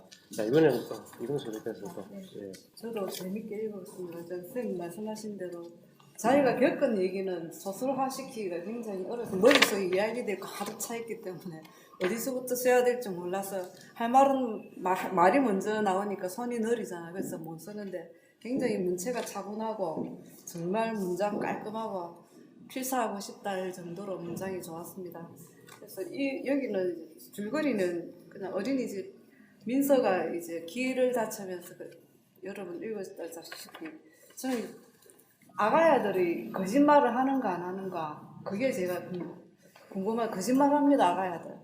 아가야들은 거짓말 한다라고 시작하면서 읽어야 됩니다. 그래서 제가 애들 참 좋아하거든요. 그래서 지나가는 아기들 보고 까꿍 아이고 이쁘네 이러면 울어요. 그럼 자기 엄마는 왜 이러면 이거가 이래요. 제보고 제가 아무 짓도 안 했는데 그러니까 마치 내가 지를 했거지 해서 울는 것처럼 그럴 때는 확 때려보고 싶거든요. 아무리 그거 항상 느끼는데 아가야들은 뭐라노 우리 어른들은 자기 이성으로 어떤 뭐 영악성을 필터하고 제거할 수 있지만 자기 영악성을 본능 그대로 드러나니까 어디에 붙어야 될지 본능적으로 아는 것 같아요. 그래서 그거는 아가야가 선생님이 그랬다는 어떤 그걸 그렇게 말하니까 엄마는 이제 화가 납니다. 근데 여기서는 참 재밌는 게 원장 입장에서 민서 엄마 입장에서 또 성소영이라는 이 선생님 입장에서 다 소설이 돼도 재밌을 것 같아요. 근데 일단은 성소영한테 초점을 맞춰졌기 때문에 저는 이 성소영에게 묻고 싶습니다. 어린이집은 카메라가 곳곳에 있다는 거 본인이 잘 알 겁니다. 그래서 카메라를 볼 때 선생님 등짝이 보였죠. 등짝이 보이니까 아이를 어떻게 했는지 안 나타내서 끊임없이 카메라를 보면서 우리 아이를 어떻게 했는가를 찾으려고 합니다. 그럼 선생님은 카메라가 어디 있는지 잘 알기 때문에 카메라를 등짝만 보였지 않았나? 자기 자신에게 혐의는 없었나?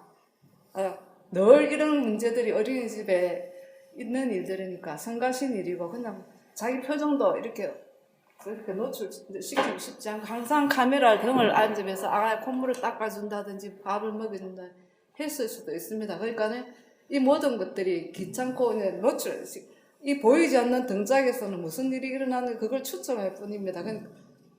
아까 제가 서두에 말씀드렸듯이 CC카메라가 과연 우리가 그렇게 맹신할 만큼 이 진실을 다 말할 수 있는가. CC카메라를 가지고도 해도 울고내도 이 소설은 몇 바닥이나 될 것 같거든요. 그래서 이 소설은 끝내는 알 수는 없지만 다시 소설은 원점으로 돌아가잖아요. 이 엄마가 뭔지 계속 까탈스럽게 나오고 하면서 전형적인 어떤 진실은 무엇인가라고 캐묻는 소설임에도 불구하고 진실이 뭔가를 알려줄 수는 알 필요도 없고 그래서 여기서는 그런 어린이의 영악성 그 어린이가 마냥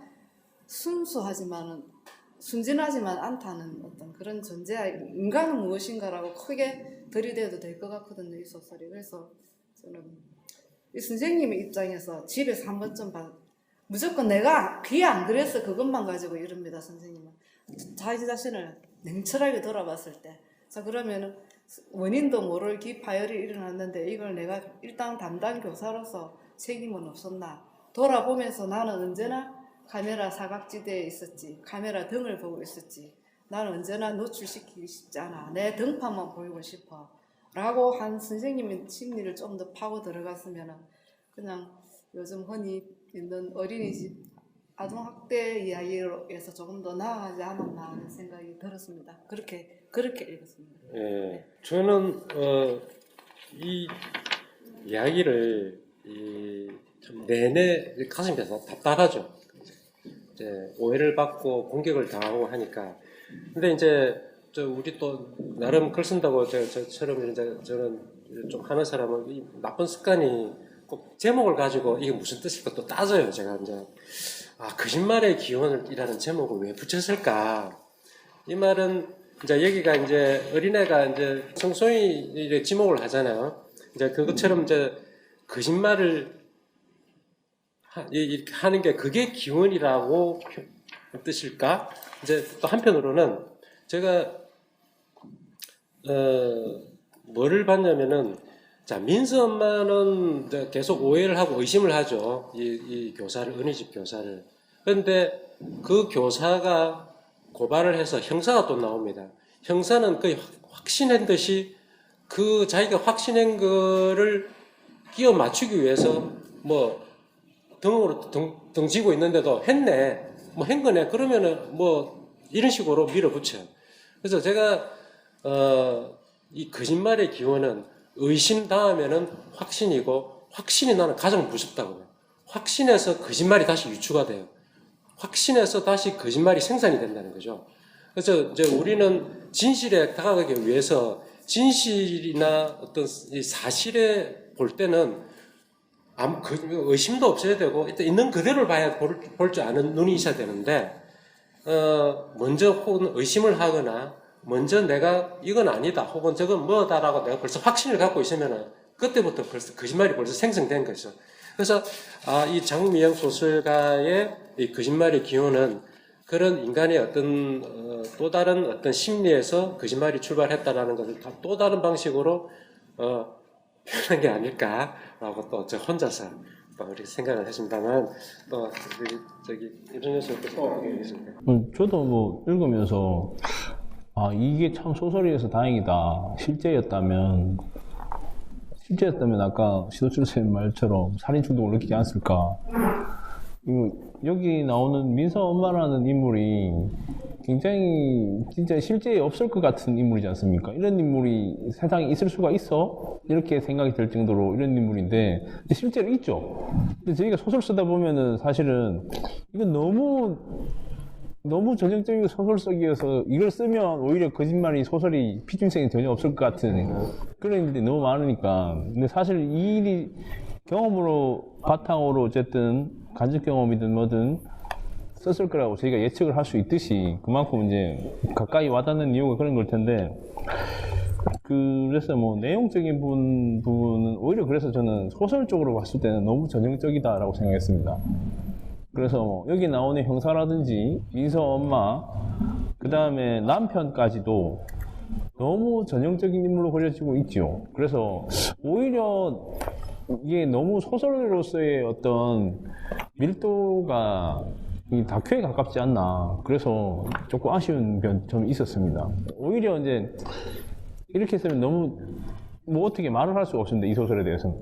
이렇게 아픈데 무슨 말을 해? 이렇게 돼버리니까 소설가로서의 어떤 필터를 한 번 더 거치는 게 좋을 거라고 생각이 들었고, 그리고 이제 여기서 나오는 뭐 어쨌든 뭐 민서 엄마나 형사나 이런 것들은 어쨌든 부조리한 사회와 교육 시스템, 그 다음에 지금 아이가 가지고 있는 위약이나 지금 저는 어쨌든 저는 성악설을 믿는 사람입니다. 인간은 악하다고 생각합니다.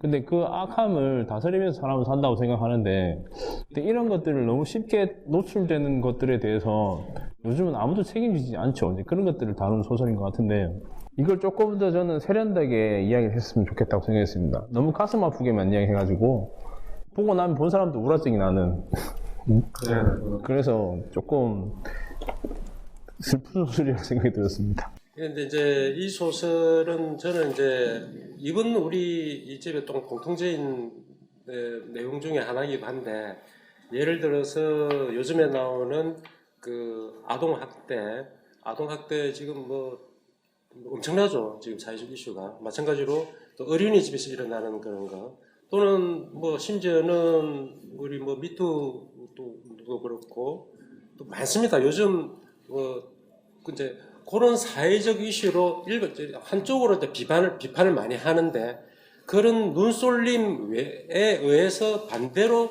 피해를 보는 사람이 있다는 걸 또 한 또 이야기를 다시 한번 시선을 돌리게 만드는 그런 소설이기도 하다라는 저도 좀 그런 생각을 가졌습니다. 다음에는 황원덕 소설가의 타인의 위치. 이 소설은 조금 색다릅니다. 이제 일단은 조금 이제 주인공 여자가 이제 이혼을 원하고 있습니다. 현재로 별 사이가 안 좋아요. 근데 또 반대로 또 어떤 학원에서 이슬람 그러니까 문화권의 근로자인데 더 나은 비자를 얻기 위해서 혹은 영주권일 수도 있고 어떤 학원에 만나서 벌어지는 어떤 심리적 울림이라고 해야 되나 그런 것을 일단 소재로 쭉 풀어나간 이야기입니다. 지금 마침 지금 오셨는데 지금 안 묻겠습니다. 아까 우리 약속했습니다. 처음 안 묻고 우리끼리 다 하고 난 다음에 일부러 했는데 일단 정말 감사합니다. 와주셔가지고 일단 조금 특징적인 게 그동안 뭐 동남아 근로자의 어떤 인권 그런 문제로 좀 소설화된 건 좀 있어도 이건 조금 미묘하게 좀 달라요. 그래서 이거는 김성용 소설께서 좀 먼저. 저는 이제 아랍권에 대한 지식이 전부해가지고 사실 읽으면서 쿠란이 뭐지 생각해보면 제가 알고 있던 코란이더라고요. 그 쿠란이 이게 맞는 말이구나 이제 알았습니다 저는. 그래서 아랍권에 대한 지식이 사실 전무했는데. 근데 어쨌든 여기는 아랍권에 있는 남성이 이 국내에 와서 짧은 비자로 살면서 비애를 그리고 있는데, 근데 여기다 이제 이 애정 관계가 얽히면서 이 권태기와 남편이 싫어 이혼을 원하는 여자와 그 다음에 10년 가까이 매일 밤 사랑을 나눌 정도로 무하마드는 아내를 사랑하고 아내의 관계가 좋았는데 그 사업이 뭐 어쨌든 비틀어지면서 아내는 무하마드를 배신하는 것처럼 이렇게 무하마드는 배신감을 느끼고 있는 사이고, 그래서 뭐 소설 자체가 가진 저는 애정 관계가 이렇게 조금 무리가 아니었나. 여기 누르라고 비춰지는 보면서 당신은 누르라고 말하면서 그 뒤에 있는 고백이 그 먼 아랍 땅에서 여기까지 그 누르를 쫓아서 왔다는 설정으로 애정 관계를 이렇게 풀고 있어서 이건 좀 너무 무리한 설정이 아니신가 이런 생각이 들었습니다. 한국 여자 이렇게 꼬시려면 무슨 말을 못 하겠습니까? 예, 물론 그렇겠죠. 근데 이제 어쨌든 한국어를 가르치는 어쨌든 중년의 여성이 아기와 같이 와 있는데 그 여성을 어쨌든 그 목적이 또 틀림없는 거는 여기 와서 결혼을 해야 되는 목적이 또 있지 않습니까?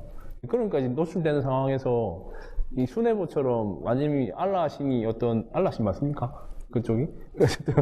알라신이 점지해 준 것도 아니고 빛을 따라와서 그 여자를 맞았다는 것은 너무 낭만적인 설정이 아닌가 저는 그런 생각이 들었습니다. 그리고 이제 내용은 굉장히 지금 어쨌든 시가 운영하는 어떤 학원의 어학당의 쪽방에서 빛도 하나 들어오는 쪽방에 살고 있는 아랍권 남자가 그렇게 움직일 수 있나? 라는 걸 생각했을 때 저는 개연성이 떨어진다고 생각 들거든요. 그래서 내용 자체는 사실은 뭐 어쨌든 갈등이나 외국인 문제라든지 아니면 여기서 말하는 궁극적으로 말하면 이제는 뭐 여기 제목에서 나오듯이 타인의 위치라는 것, 너의 위치, 나의 위치. 그래서 주인공 여자가 마지막에 그 꽃을 받고 단호하게 거절을 하죠. 자기도 친구로서는 좋은 관계일 수 있지만 당신은 절대 안 되라는 걸 말해놓고 자기 스스로 가들짝 놀라서 내가 왜 이러지라는 걸 보여주면서 소설이 끝나는 것 같은데, 근데 그 위치를 확인하는 거에서 끝나는 거는 너무 모호한 것 같습니다. 이게 왜냐하면 거리감이 너무 멀어서 지금 뭐 어떤 가족이나 애정 관계가 아닌 이거는 인종의 문제라도 생각할 수 있을 만큼 모호한 어떤 결론이 되는 것 같아가지고 저는 조금 아쉬웠습니다. 근데 저는 읽으면서 이게 3인칭도 아니고 조금 전지적 좀 느낌이 좀 있는 그런 건데 좀 1인칭처럼 좀 집중도 좀 있게 느껴졌어요. 무함마드 이집트 사람인데 이집트가 그래 못 사나 해가지고 또 이걸 보고 인터넷에 찾아봤어요. 이집트 경제 사정이 어떤지. 요즘 이집트가 상당히 힘들더라고요. GDP가 뭐 $3,000 수준밖에 안 되고 그래서 지금 경제적으로도 힘들고 그리고 빈부격차도 굉장히 심하고 그래서 일단은 그쪽에서도 살기 힘들어서 우리 쪽에서 만약에 이렇게 영주권을 얻는다면은 상당히 희망적인 삶을 살 수 있고 그렇겠구나, 절박하겠구나, 난 그런 생각을 가지면서 이제 읽긴 읽었습니다. 이번에 이렇게 이성수님께서 이렇게 두 분이 말씀하신 대로 근데 이 난민에 대해서 우리가 어떻게 바라볼 것인가라고 작가가 아마 그렇게 던졌을지 않았나 싶은데요. 이 송진아라는 사람은 국제 결혼을 했잖아요, 그죠? 거기 난민과 결혼해서 아이까지 낳고 행복하게 삽니다. 근데 나는 이 박선생 누르 이 사람은 과연 이 무함마드를 사랑 안 했을까 그게 궁금해요. 감정이 조금이라도 튀었는데 넌 난민이야 라고 마음이 선을 건 것 같아요. 이 사람 나중에 보면 울기도 하죠. 눈물 뚝뚝 흘리고 정말 그게 일종의 사랑의 고백인데 그런 말이에요. 네가 네 본분에서 타인의 위치만 서준다면 나는 다시 담백할 수 있어 라는 투의 문장이 있습니다. 어디서 찾아보니까. 그러니까 여기서는 그렇게 좀 더 크게 봐서 제가 우리는 아마 그 사람 자체를 사랑하는 게 아니라 그 사람이 뿜어내는 이미지에 현혹돼서 사랑하지는 않나. 예를 들면 제가 고등학교 친구 한 명이 목소리가 참 예뻤습니다. 그에게 어느 날 전화가 잘못 걸려왔는데 전화 잘못 걸려온 전화가 굉장히 잘못해서 미안합니다. 그러면 다 안 해야 되잖아요. 또 와가지고 목소리가 참 예쁜데 경성대 그때는 산업대학교였습니다. 산업대학 당구장 앞에 복도에 있으면은 내가 빵을 사줄 테니까 한번 만나자 내 여동생처럼 뭐 해줄게 이랬는데 이 아이가 이제 혼자 가기 겁이 나니까 병순아 따라가자 했어. 그래서 제가 그래 가보자 했는데 둘이 서 있으니까 당구장에 계단을 왔다 갔다 하는 남자 2명 있었어요. 분명히 그 중에 금마들이지 싶은데 찌뽕을 안 해요. 그래서 아마 목소리는 너무 예쁜데 내 친구가 목소리만큼은 아니었나 봐요. 그래서 아마 조금 보다가 아이고 아니네 하고 저것들끼리 당구나 쳤지 않았을까. 이거 보면 그때 그 시절이 생각이 나고. 그러니까 이 사람이 끔죽죽하고 난민이기 때문에 거기서 강하게 마음이 선을 건 것 같아요. 하다못해 외국 사람이라 해도 약간 유럽 사람이고 조금 프랑스나 영국 사람이고 그리고 조금 그렇지 난민 축에만 안 들어가고 이러면 내가 조금 마음이 기울을 수도 있는데 여기서 내가 마지막에는 약간 자기를 나도 좋아했다는 어떤 암시를 주는 것 같아. 그녀는 알 수 없는 비감에 휩싸인다. 부끄러움에 얼굴이 달아온다. 어쩐지 오늘 이 순간 오랫동안 기억하게 될 것 같다고 그녀는 생각했다. 여기서 지도 있었는데 자기가 어떤 강철 같은 사인펜으로 싹 끄는 것 같아. 너는 타인이야 라고. 저는 그렇게 봤습니다. 다른 어떤 그거보다도 사랑의 감정은 과연 어디서 오는가? 이게 비자를 얻고 원어민 영어 강사고 어떤 이런 얘기들은 너무 사회에서 많이 하고 이슈화된 문제들이니까 굳이 작가가 그 이야기를 쓰려고는 하지 않았던 것 같거든요. 제가 바꿔놓고 생각했을 때도 저도 아마 선을 그었을 것 같거든요. 그러니까 너는 국제 미아 같은 너를 내가 어떻게 뭘 믿고 내가 마음을 주겠나. 근데 여기서 마음을 접자라고 스스로 차단을 시킨 것 같아요. 그래서 저는 크게 그냥 사랑의 감정은 어디서 오는가 이것만 생각해봤습니다. 잘 읽었습니다. 유병수 소설가님께서도 말씀을 해주신 게 좀 연결해가지고 저는 이제 솔직히 이 외국인 중에서도 이슬람 문화권에 대한 어떤 특히 남자와 결혼을 한다든지 이슬람 문화권에 대한 인식이 상당히 저는 아마 최악이라고 보고 있거든요. 이제 현실적으로 아마 상당히 인식이 안 좋은 걸로 알고 있습니다. 그래서 작가께서 그런 이슬람 문화에 대한 일종의 인종차별일 수도 있고 그런 어떤 차별성 인식에 대해서 염두를 두고 어떤 그런 부분에서 감정을 얼마나 타인으로서 설정할 때 그게 다 상당히 어떤 영향을 끼치지 않았나. 그래서 그런 부분에 대해서 우리가 다시 한번 생각하게 해볼 어떤 여지를 만들기 위해서 또 이런 내용을 좀 삽입하지 않았나 또 하는 그런 생각이 들기도 하고 지금 이제 우리 작가님께 묻기 직전에 제가 이제 이렇게 먼저 이렇게 설명드립니다. 아나하우부카라는 말이 이제 사랑합니다라는 말인 것 같은데 저 일부러 요거 받고 또 한번 인터넷 검색해 아나하우부카 안 나와요. 보통 제 웬만한 거는 뭐 독일어 먼저 사랑한다는 말은 우리 몰라도 그보다 맨 먼저 알잖아요. 근데 요거는 저도 몰랐어요. 아나하우부카 이게 사랑합니다라는 말인데 이 사랑합니다는 말을 이제 여자가 듣고는 뭔가 좀 뭐 비감을 느낀다는 얕은 뭔가 조금 저 사람이 순수하게 어떤 목적을 갖고 얘한테 접근한 게 아니구나라는 것을 깨닫고 어떤 저 사람이 진심을 느꼈다라는 어떤 그런 표현의 일부인지 그러면은 사랑한다는 말에 너무 약한 여자가 아닌지 여하튼 여러 가지 좀 이제 묻고 싶은 게 있는데 어떻게 황한도 선생님께서는 이 소설을 어떻게 쓰셨는지 한번 쭉 설명을 좀. 예. 그 질문이 아나아우부카가 어떤 뜻인지. 아니요, 이제 이 소설을 쓴 그부터 해가지고 여러 가지 이야기도 좀 듣고 싶습니다. 예. 사실 이제 이 작가는 뭐 어떤 자기 나름의 소설 속에서 세계를 구축을 하는 거고, 그다음에 그거를 읽고 해석하고 즐기고 아니면 싫어하고 이런 건 독자의 몫이기 때문에 제가 여기서 뭐 부연 설명을 할 필요는 없는 것 같고요. 이제 저는 어쨌든 이 소설에서 난민 이야기를 하고 싶었고, 만약에 난민이 우리 동정의 대상이 아니라 그 상대 난민이 욕망을 가지고 있는 나와 동등한 인간이라고 외쳤을 때 우리가 그 상대를 어떻게 할 것인지, 그게 또 남자 여자의 관계로 됐으면 어떻게 할 것인지 그런 얘기를 좀 해보고 싶었고요.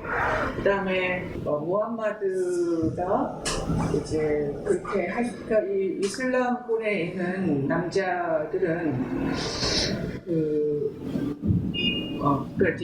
이제 일단 난민으로 이제 한국에 오게 된 이슬람권의 남자의 경우 이 소설에서도 이제 내용이 나왔듯이 가장 최선의 한국에서 정착할 수 있는 가장 좋은 방법은 한국 여자와 결혼해서 이제 정착을 하는 거거든요. 그래서 어쨌든 이 무함마드는 나름의 욕망을 가진, 그래서 여기 이 사회에서 이제 뿌리를 내리고 싶은 그런 욕망을 가진 남자이고, 이제 한국 여자를 그의 마음은 뭐 순수함도 있을 수 있고 플러스 엄청난 계산이 들어있는 거죠. 그런 궁극에는 아내도 있고 하는데 굉장히 애매모호하게 구애를 하는 거고, 뭐 이제 그런 굉장히 우리가 동정하고 간단하게 이렇게 동정만 해서 이렇게 내가 베풀면 끝나는 그런 존재가 아니라 욕망을 가진 우리가 같은 인물이다, 이제 이런 얘기를 이 사랑 이야기를 통해서 하고 싶었던 것 같아요. 예, 잘 읽었습니다. 저는 이게 이제 그동안 이 동남아나 어떤 노동 문제나 어떤 인권 문제가 아니라 정말 인간 대 인간으로서 어떤 감정을 교류할 수 있는 그런 쪽에 대해서 한번 접근을 한 소설이 아닌가, 그런 면에서 저는 상당히 또 신선했습니다. 접근하는 방식이 조금 달라서 잘 읽었습니다. 자, 그래서 우리가 총 이제 7편의 소설을 건 1시간 반이 흘렀네요. 그래서 이 소설 7편을 가지고 이야기를 나눴는데 뭐 다들 즐겁고 조금 더 유쾌하고 좀 흥겹게 하고 싶었는데 제가 사실 이런 자리는 처음이다 보니까 좀 뻑뻑거리고 생각도 좀 짧고 그렇게 했는데 저도 뭐 좋은 시간이었고, 다음번에 더 좋은 수단은 또 더 좋은 분들이 또 하실 수 있으리라고 봅니다. 감사합니다. 수고하셨습니다.